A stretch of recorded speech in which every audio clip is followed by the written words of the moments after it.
진정한 영웅 태무친과 찰모카. 어느 날 곽정이 몽고 아이들 몇 명과 돌 던지기 놀이를 하고 있는데 멀리서 말을 탄 몽고 병사 둘이 쏜살같이 달려오는 모습이 보였다. 데칸에게 급히 보고할 일이 있는 모양이었다. 두 병사가 태무친의 막사에 들어가고 얼마 뒤 호각 소리가 울려 퍼지자 막사에 주둔하던 병사들이 벌떼처럼 몰려나왔다. 태무친은 병사들의 군사훈련을 매우 엄격하게 실시했고 군법도 철통같이 지켰다. 10명의 병사가 한 소대가 되어 그 소대를 10부장이 인솔했고 10부대는 100부장이 인솔했으며 100부대는 1000부장, 1000부대는 10,000부장의 인솔을 받았다. 태무친이 호령만 하면 수만의 군사가 마치 한 사람처럼 질서정연하고 일사불란하게 움직였다. 첫 번째 호각 소리에 맞춰 각 군영의 병사가 모두 병기를 가지고 말에 올랐다. 두 번째 호각이 울리자 사방에서 요란한 말발굽 소리와 함께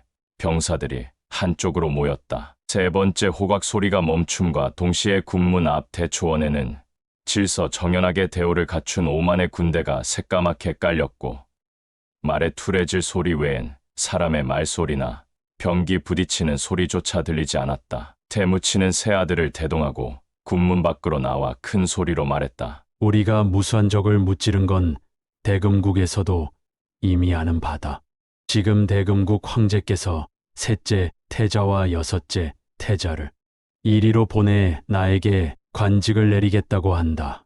그러자 몽고 병사들이 병기를 높이 들며 일제히 환호성을 질렀다. 그때 금국은 중국 북방을 차지해 그 기세가 하늘을 찔렀지만 몽고는 사막의 작은 부락에 불과한 터라 태무친이 금국의 봉호를 받는다는 것은 매우 영광스러운 일이었다. 태무친이 명을 내리자 대왕자 출적이 만인대를 이끌고 영접하러 나갔고 나머지 네 만인대는 초원에 나뉘어 대오를 갖췄다. 이때 금국은 장종 완안경이 제위하고 있었는데 사막 북쪽의 왕안과 태무친이 날로 강성해진다는 소식을 듣고 화근이 될까 두려워 셋째 아들 영왕 완안홍이와 여섯째 아들 조왕 완안홍여를 보내 태무친에게 관직을 책봉하려 한 것이다. 곽정과 아이들이 멀리 떨어져 구경하고 있는데 얼마 후 먼지바람을 일으키며 출적이 완안홍이와 완안홍여를 모셔왔다. 완안 형제는 1만의 정예병을 이끌고 왔는데 모두가 비단옷에 철갑을 두르고 있었다. 몸집이 실하고 다리가 긴 말 위에 올라앉은 그들은 제각기 긴 창과 몽둥이를 들고 있었다. 이들이 몸에 걸친 철갑이 철렁이는 소리는 몇 리 밖에서도 들릴 정도였다. 그들이 가까이 다가오자 비단옷은 더욱 찬란해 보였고 철갑은 화려하게 번쩍였으며 높이 든 병기가 햇살을 받아 한층 더 위용이 있었다. 완안 형제가 말머리를 나란히 하고 당도하자 태무친과 여러 장군이 양편에 서서 그들을 맞이했다. 완안홍이는 곽정과 몽고 아이들이 멀리서 눈도 깜박이지 않은 채 얼빠진 듯 구경하는 모습을 보고는 낄낄대더니 품 안에서 금전을 꺼내 아이들에게 던졌다. 상이다 가져라. 일부러 돈을 흩뿌린 그는 아이들이 벌떼처럼 달려들어 정신없이 돈을 주울 것이라 생각했다. 그렇게 되면 재미있는 구경거리가 될 뿐만 아니라 자신의 위세도 한껏 뽐낼 수 있으리라 여긴 것이다. 그러나 몽고인은 주객이 서로 예를 갖추는 것을 가장 중시했다. 그의 행동은 경박스러울 뿐더러 매우 예의 없는 짓이었다. 몽고의 병사와 장수들은 모두 불쾌한 표정을 감추지 못했다. 그 아이들은 모두가 몽고 장군의 자녀들로 나이는 어렸지만 자존심이 강해 그 누구도 떨어진 돈에 관심을 갖지 않았다. 무안해진 완안홍이가 또다시 돈을 던지며 소리쳤다. 어서 주워봐. 이 천한 것들아. 그 말을 들은 몽고인들은 모두 분노했다. 그 당시 몽고인은 문자도 없고 문화 수준도 낮았지만 신의와 예절을 중히 여겼고 극히 손님을 존중했다. 또 몽고인은 절대 남을 비하하는 발언을 하지 않았다. 철천지 원수를 만난다 해도 우스갯소리를 한다 해도 항시 말을 조심했던 것이다. 일단 손님이 몽고포 안에 들어오면 초면이든 친한 사이든 주인의 극진한 대접을 받았고 손님 또한 주인에게 신뢰가 되는 행동을 철저히 삼갔다. 그래서 주객의 예를 지키지 않는 것을 크나큰 죄악으로 간주했다. 완안홍이가 여진말을 했기 때문에 뜻을 정확히 알 수는 없었지만 몽고 병사와 장수들은 누구나 그의 표정과 행동에서 아이들을 모욕하고 있다는 걸 눈치챘다. 곽정은 평소 어머니에게 금인의 악랄함에 대해 들어 잘 알고 있었다. 부녀자 강간, 노략질, 양민 학살은 물론 한의 간신과 결탁해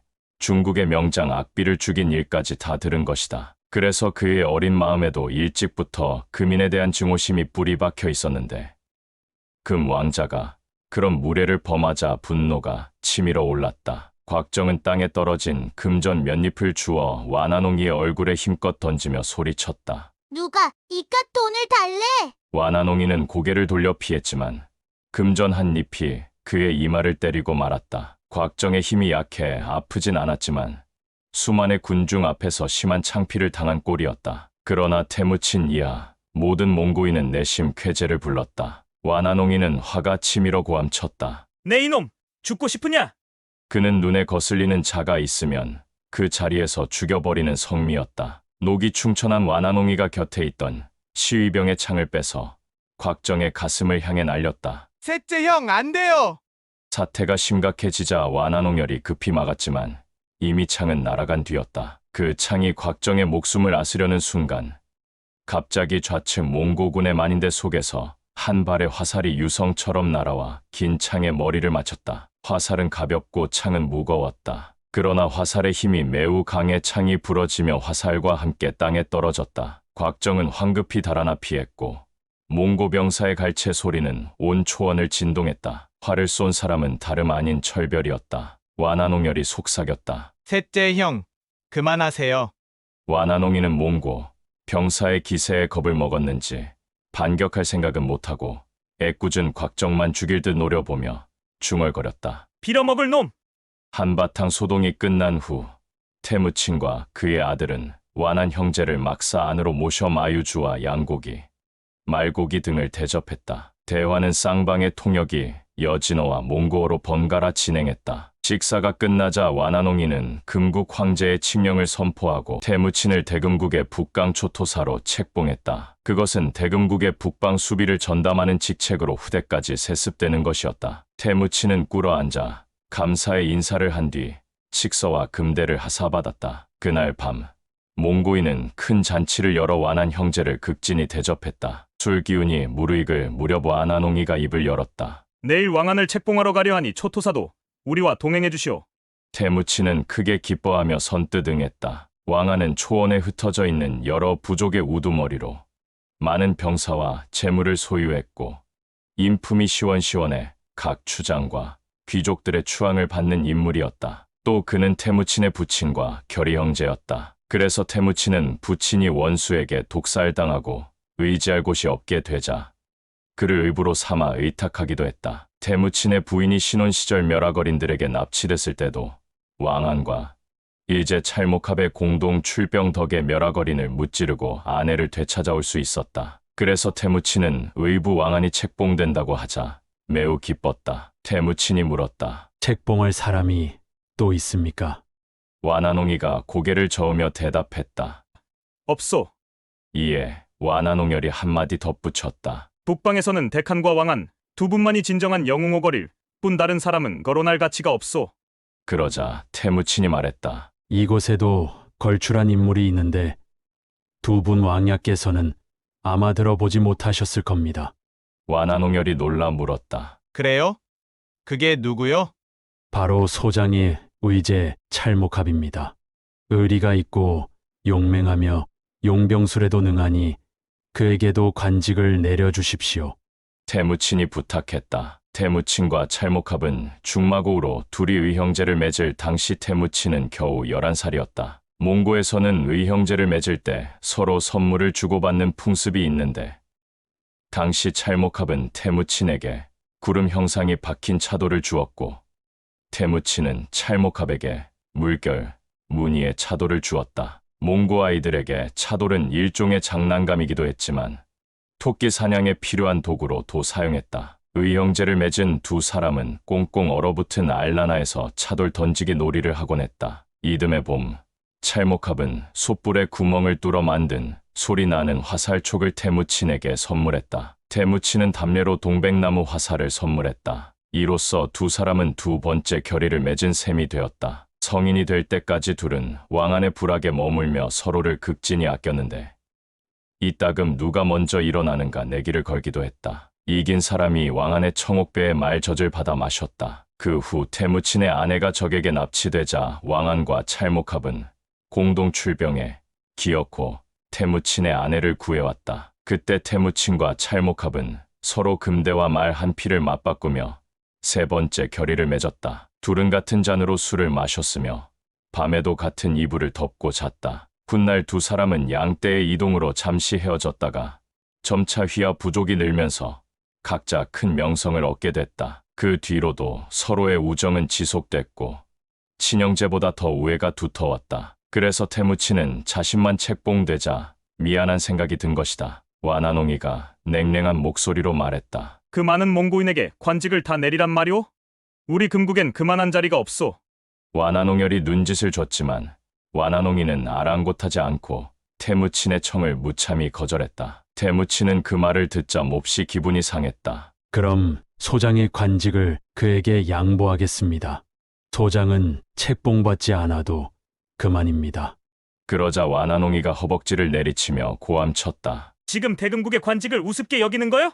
불쾌할 대로 불쾌해진 태무치는 자리를 박차고 일어나고 싶었지만 억지로 화를 누르고 아무 말 없이 술을 들이켰다. 이튿날 아침 태무치는 내 아들과 함께 병마 5천을 이끌고 호송 준비를 끝냈다. 그때는 태양이 막 초원 멀리 지평선으로 떠오르고 있을 즈음이었다. 태무친이 말에 오르자 5천의 군사는 이미 질서정연하게 대우를 갖추었다. 그러나 금나라 병사들은 아직도 막사 안에서 깨어나지 못했다. 태무치는 처음 금나라 병사의 위용과 예리한 병기의 위압감을 느꼈으나 그들의 게으름을 확인하고는 코웃음이 나왔다. 그는 뒤에 있는 목화려에게 물었다. 금나라 병사들을 어떻게 생각하나? 우리 몽고병 1,000명이면 저들 5,000명을 무찌를 수 있습니다. 나도 그렇게 생각하네. 듣자니 금국의 병사는 100만여 명이라는데 우린 5만 뿐이잖나? 100만 병사가 한꺼번에 싸울 순 없습니다. 며칠씩 나누어 차례차례 써버리면 그만입니다.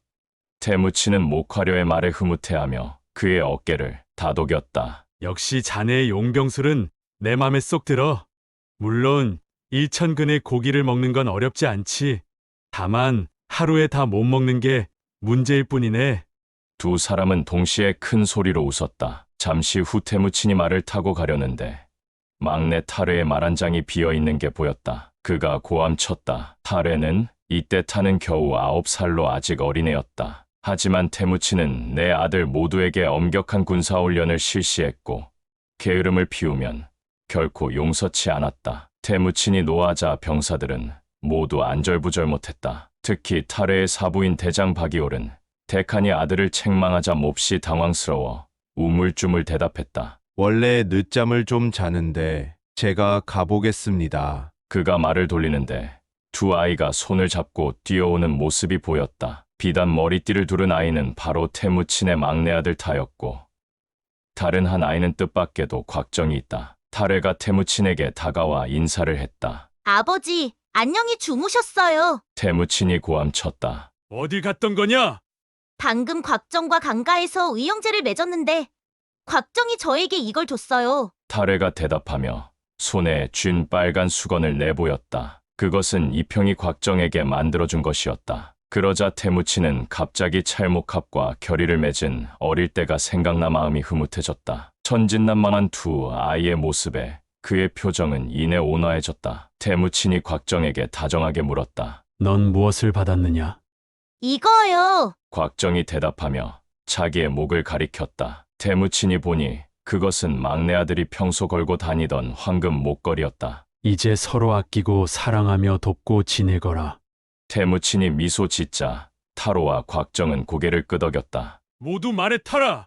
곽정도 우리와 동행할 것이다. 태무친이 말하자 타와 곽정은 기뻐서 어쩔 줄 몰라 하며 말에 올랐다. 완한 형제는 한참이 지나서야 준비를 끝내고 막사를 나왔다. 완한홍열은 몽고 병사들이 대우를 갖추고 기다리는 모습을 보곤 서둘러 병사들을 불러 모았다. 그러나 완한홍이는 여전히 거만을 떨며 술과 간식을 먹고 나서야 천천히 말에 올랐다. 1만 병사가 모인 것은 더 오랜 시간이 지나서였다. 대대가 북쪽으로 향한 지 엿새째 되던 날, 왕안은 아들 상곤과 양아들 찰목합을 보내 이들을 맞이했다. 태무치는 찰목합이 왔다는 소식을 듣고 황급히 뛰어갔고 말에서 내린 두 사람은 서로 부둥켜 안았다. 태무친의 네 아들도 모두 숙부에게 인사를 올렸다. 완한홍열은 찰목합을 자세히 살펴보았다. 훤칠한 키에 긴 콧수염, 형형한 두 눈동자가 매우 강인하고 총명해 보였다. 그러나 상고는 사막에서 자란 사람답지 않게 살결이 희고 피둥피둥했으며 금지옥엽으로 자란 듯해도 또한 오만의 태무친을 보고 아른 채도 하지 않았다. 또 하루를 걸어 왕안의 거처에 다다랐을 때였다. 태무친 휘하의 척후병 2명이 황급히 달려와 보고를 올렸다. 내 만족 사람들이 길을 막고 있는데 3만여 명쯤 되는 것 같습니다. 완한홍이는 통역에게 그 말을 전해 듣고 소스라치게 놀라며 물었다. 이유가 뭐냐? 척후병이 대답했다. 우리와 싸우려는 것 같습니다. 그들의 수가 정말 3만이냐? 그럼 우리보다 많은데 이 일을 어쩐다? 완한홍이가 벌벌 떨자 태무친이 목화려에게 명을 내렸다. 가서 알아보게. 목화려가 10명의 병사를 이끌고 달려갔다. 잠시 후 목화려가 돌아와 보고했다. 대금국에서 대칸을 책봉했다는 소식을 들었는지 자기들에게도 관직을 내려달랍니다. 그러지 않으면 대금국에서 관직을 줄 때까지 2분 태자를 잡아두겠답니다.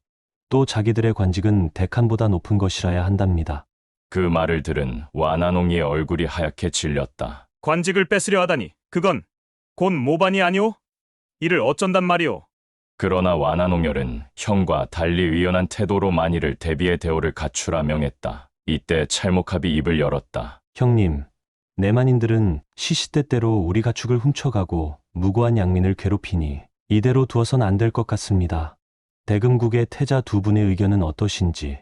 그 말에 태무치는 사방의 지형을 살펴보더니 결심을 굳힌 듯 말했다. 대금국 태자 2분께 우리 형제의 솜씨를 보여주자. 태무친이 휘파람을 길게 분 뒤 채찍을 높이 들어 허공을 내리치니 5천의 몽고 병사가 일제히 함성을 지르기 시작했다. 완한 형제는 그 기세에 까무러치게 놀랐다. 이윽고 모래바람을 일으키며 적군이 달려왔고 몽고의 척후대도 본진에 합류했다. 완한홍이가 말했다. 여섯째, 어서 우리 병사들에게 공격하라고. 이르게 몽고인은 다 쓸모없어. 완한홍열이 그냥 놔두세요.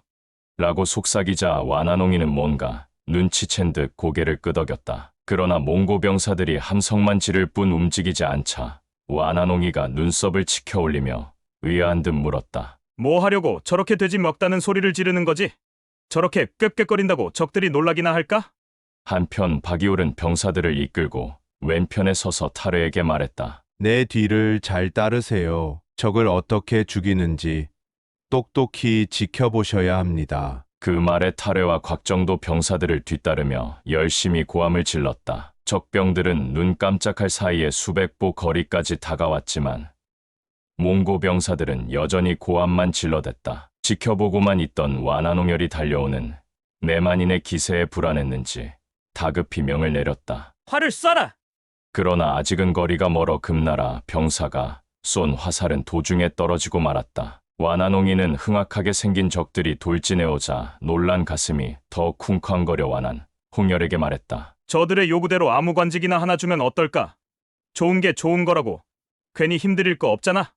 이때 갑자기 태무친이 재차 채찍을 내리치니 바람을 가르는 소리와 함께 몽고 병사의 함성이 뚝 끊기고 대오가 일시에 두 편으로 갈라졌다. 그러고는 태무친과 찰목합이 한 무리씩 이끌고 양측의 고지 위로 쏜살같이 달려갔다. 두 사람이 안장 위에 바짝 엎드려 큰 소리로 명을 내리자 몽고 병사들이 한 줄씩 흩어지기 시작했다. 그들은 순식간에 고지의 사방을 점령했고 아래쪽 적군을 향해 활을 겨눴다. 그러나 여전히 활을 쏘지는 않았다. 내만병의 통솔자는 형세가 불리해지자 군사를 이끌고 고지를 향해 덤벼들었다. 이에 몽고병은 그 즉시 담요로 벽을 쳤다. 그 담요는 겹겹의 양모로 만든 것으로 화살을 막을 때 사용했다. 궁수들은 담요 뒤에서 활을 쏘고 북은 고지 위의 병사들도 지원 사격을 하자 불시에 공격을 당한 내만병들의 대오가 순식간에 무너졌다. 고지 위에서 전세를 관망하던 태무치는 적들이 우왕좌왕하자 명을 내렸다. 자릉미,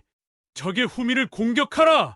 이에 큰 칼을 움켜쥔 자릉미는 천인대를 이끌고 내달려 적병의 퇴로를 차단했다. 얼마 전 태무친에게 투항한 철별도 공을 세워 구명지은에 보답하려고 긴 창을 들고 적진으로 돌진했다. 2명의 명장이 동시에 공격해오자 내만의 후방 군사들은 일시에 아수라장이 되었고 앞쪽의 군사들 역시 사기가 떨어졌다. 통솔하던 장군마저 어쩔 줄 몰라 하는데 찰목합과 상곤까지 가세하자 좌우를 공격당한 내만군은 얼마 못 가 무너지고 말았다. 통솔자가 말을 돌려 달아나자 나머지 군사들도 분분히 후퇴했다. 자릉미는 그들을 쫓지 않고 가만히 지켜보다 적의 대대가 반 이상 지나갔을 때 갑자기 돌진의 길을 차단했다. 남은 군사들은 겹겹이 포위당해 그야말로 독 안에 든 쥐꼴이 되었다. 그 중 용감한 자들은 끝까지 저항하다 목숨을 잃었고 나머지는 무기를 버리고 말에서 내려 항복했다. 이 싸움으로 적병은 1천여 명 넘게 죽고 포로도 2,000명이 넘었으나 몽고의 사상자는 겨우 100여 명뿐이었다. 태무치는 내만병의 갑옷을 벗기라 명하고 2천여의 인마를 넷으로 나눠 일부는 자신이 가지고 나머지는 각각 완한 형제와 왕안 그리고 찰목합에게 나누어 주었다. 또 전사한 몽고 병사의 집에는 5필의 말과 5명의 포로를 주어 노비로 삼게 했다. 와나농이는 그제야 기가 살아 방금 전 전투에 대해 희낙락열을 올렸다. 관직을 달라고? 6째, 패잔병 사령관이란 관직이나 하나 만들어서 줘.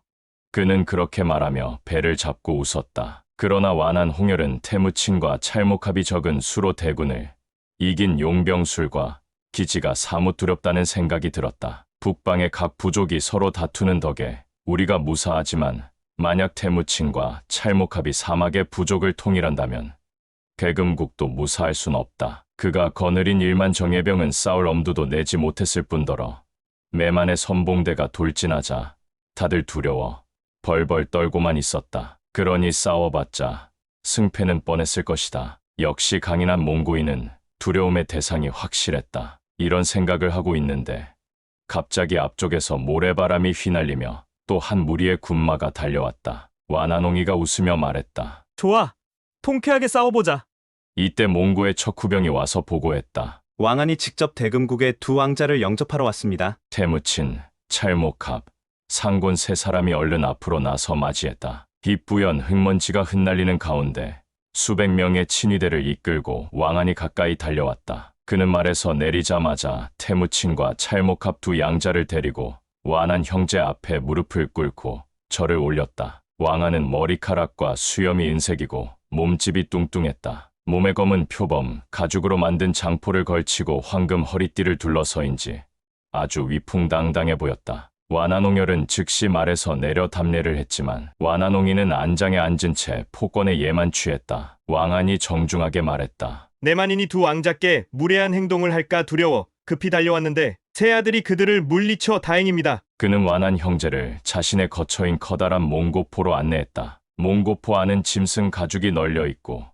값비싼 옷과 금은으로 만든 집기들로 매우 화려하게 꾸며져 있었다. 심지어 병사들의 복장도 태무친 진영에 비해 월등히 뛰어났다. 이날 밤 왕안은 완한 형제를 접대하기 위해 성대한 만찬을 베풀었다. 전에 태무친 부족에게 접대받은 것과는 비교가 되지 않았다. 와나농이는 매우 흡족해했다. 그는 무이들 중 맘에 드는 계집을 보고 군침을 삼켰다. 술이 어느 정도 들어가자 와나농열이 왕안에게 입을 열었다. 노 영웅의 용맹한 명성은 익히 들어서 잘 알고 있습니다.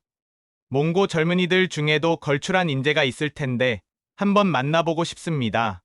왕안은 껄껄 웃으며 말했다. 나의 2 양자가 몽고의 젊은 영웅이라 할 수 있지요. 왕안의 아들 상고는 옆에서 이 말을 듣고 기분이 상했는지 연거푸 술을 들이켰다. 와나농열은 그의 표정을 읽고 한마디 했다. 내가 보기엔 아드님도 대단한 것 같은데요. 왕안은 빙긋이 웃으며 대답했다. 내가 죽으면 아들이 뒤를 이어 부족을 통솔할 겁니다. 하지만 의형들과 비교하면 자질이 좀 떨어지죠. 찰목합은 용병술과 지략이 뛰어나고 태무치는 용맹하기 이를 데 없습니다. 누구의 도움도 받지 않고 빈손으로 자신의 위치를 구축했습니다. 그야말로 진정한 영웅이죠. 모두를 그를 위해 기꺼이 목숨을 바칠 겁니다. 완한홍열은 고개를 갸우뚱거리더니 물었다. 그럼 노 영웅의 부하들이 태무친의 부하만 못하다는 겁니까? 태무치는 왕안과 자신을 이간질시키려는 그의 말투에 경각심을 느꼈다. 왕안은 선뜻 대답하지 않고 우선 술을 한 잔 마시고 난 뒤 천천히 입을 열었다. 지난번 내만인이 몰래 쳐들어와 수만 마리의 가축을 빼앗아갔는데 태무친 휘하에 있는 사거리 되찾아왔습니다. 태무친은 군사가 많진 않지만 하나같이 용맹무쌍합니다. 두 분도 오늘 직접 보아서 잘 아실 겁니다. 완한홍열은 궁금해서 물었다. 사거리라뇨? 어떤 인물들인지 한번 보고 싶은데요. 왕안이 태무친에게 고개를 돌리며 말했다. 그들을 불러오도록 해라. 태무친이 손뼉을 몇 번 치자 밖에서 장수 4명이 들어왔다. 깔끔한 생김새에 용병술이 능한 목화려, 허우대가 우람하며 눈매가 무서운 박이출, 키가 작고 몸놀림이 민첩한 박이홀, 불구죽죽한 얼굴과 팔에 칼자국이 많이 나 있는 정노은이 태무친 앞에 우뚝 섰다. 이 4사람은 훗날 몽고, 개국의 4대 공신이 되는 인물들로 당시 태무친은 그들을 사거리라고 불렀다. 완한홍열은 각자에게 칭찬 몇 마디를 해주고 술을 한 사발씩 하사했다. 그들이 술을 모두 마시자 완한홍열이 다시 입을 열었다. 오늘 전투에서 검은색 장포를 입고 선봉에서 용맹하게 싸우던 장수가 있던데 그 사람은 누구요? 태무친이 대답했다. 새로 제휘하에 들어온 시부장인데 철별이라고 합니다. 그에게도 술을 한 잔 주고 싶으니 불러오게. 태무친이 즉시 철별을 부르라고 명을 내렸다. 잠시 후 철별이 들어오자 완한홍열은 상곤의 술잔을 빌려 술 한 잔을 내렸다. 감사합니다. 철별이 정중히 인사를 하고 막 술을 마시려는데 상곤이 소리쳤다. 무엄하다. 고작 십부장 주제에 내 금잔으로 술을 마시다니. 철별은 이내 얼굴이 일그러졌고 눈에는 분노의 빛이 역력했다. 그는 술잔을 든 채 태무친만 쳐다보았다. 몽고인의 풍습에 남이 술 마시는 걸 막는 행위는 가장 모욕적인 처사였다. 더구나 많은 사람이 지켜보는 가운데 그런 짓을 한다는 건 있을 수 없었다. 철별은 도저히 참기가 어려웠다. 태무친도 기분이 몹시 상했다. 의부님의 체면을 봐서라도 내가 참아야지.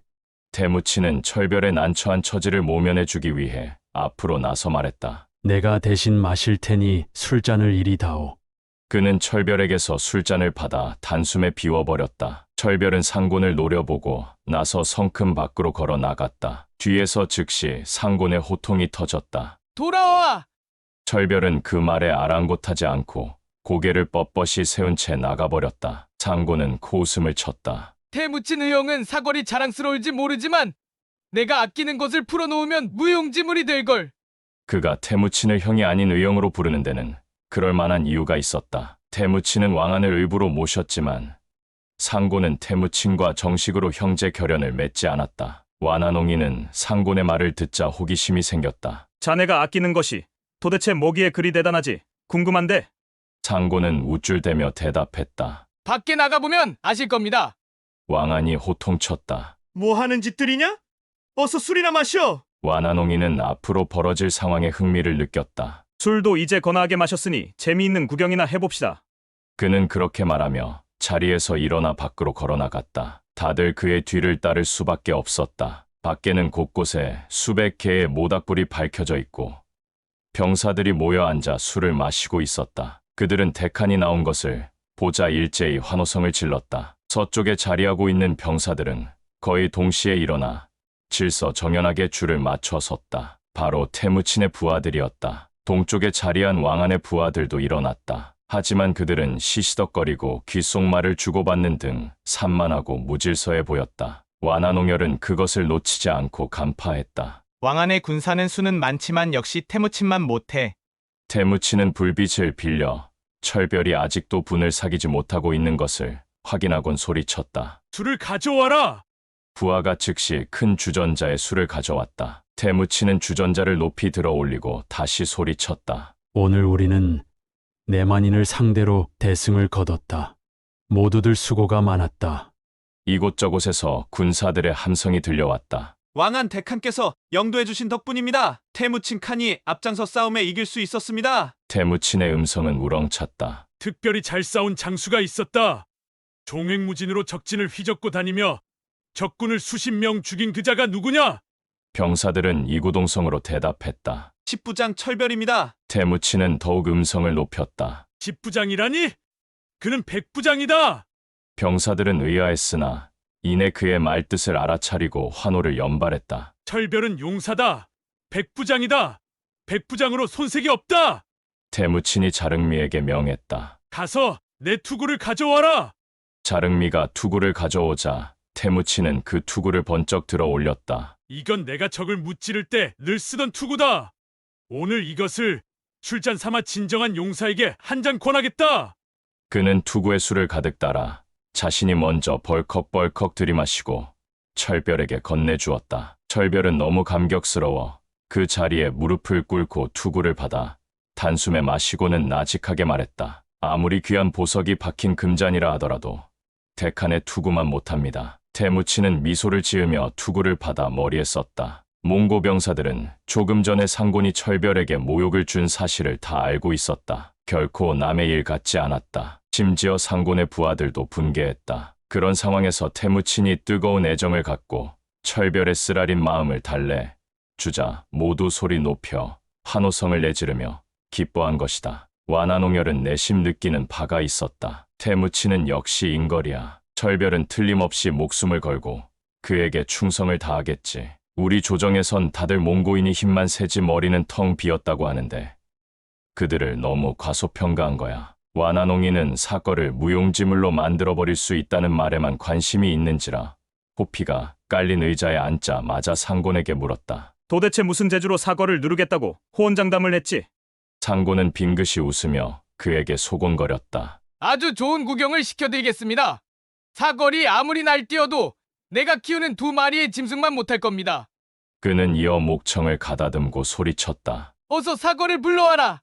목화려 등이 앞으로 걸어 나와 그에게 절을 올렸다. 상곤이 옆에 있는 신복에게 뭔가 귀옛말을 하자 신복이 알았다는 듯 고개를 끄덕이고 어디론가 사라졌다. 잠시 후 갑자기 맹수의 울음소리가 들리며 천막 뒤에서 금빛 털의 전무늬가 선명한 표범 2마리가 슬금슬금 걸어 나왔다. 어둠 속에서 표범의 눈이 마치 등잔불처럼 타올랐다. 완화농이는 깜짝 놀라 자신도 모르게 허리에 찬 칼에 손이 갔다. 표범이 모닥불 가까이 오니 목에 굵은 밧줄이 묶여 있는 것을 확인할 수 있었다. 그 녀석들을 끌고 온 체구가 우람한 2 사나이는 손에 장대를 들고 있었는데 맹수를 키우는 조련사였다. 몽고인은 사냥을 위해 표범을 길들여 키웠다. 사냥개보다 여러모로 쓸모가 많았다. 그러나 먹이 공급도 만만치 않고 조련하는데도 어려움이 많아 왕손이나 귀족이 아니면 엄두를 낼 수 없는 일이었다. 2마리의 표범은 밧줄에 묶여 있지만 계속 날카로운 이빨을 드러내고 으르렁대며 아무에게나 덤벼들 기세였다. 완화농이는 겁을 집어먹고 몸을 움츠렸다. 상곤이 태무친에게 말했다. 태무친 의영, 사거리 진정한 영웅이라면 맨손으로 저 2마리 표범을 때려잡아보게 하시오. 그럼 나도 사절을 인정하겠소. 사걸은 그 말에 부하가 치밀었다. 철별을 모독하더니 이번엔 우릴 무시하는군. 표범의 상대는 멧돼지나 들짐승인데 우릴 짐승 취급하는 거잖아. 태무친도 기분이 상했다. 사거를 내 목숨처럼 아끼는데 어떻게 표범과 싸우게 할 수 있겠나? 상곤은 크게 웃었다. 그래요? 그럼 영웅어걸로 자처하지 말아야지. 내가 키우는 짐승도 감당하지 못하는 주제에 무슨.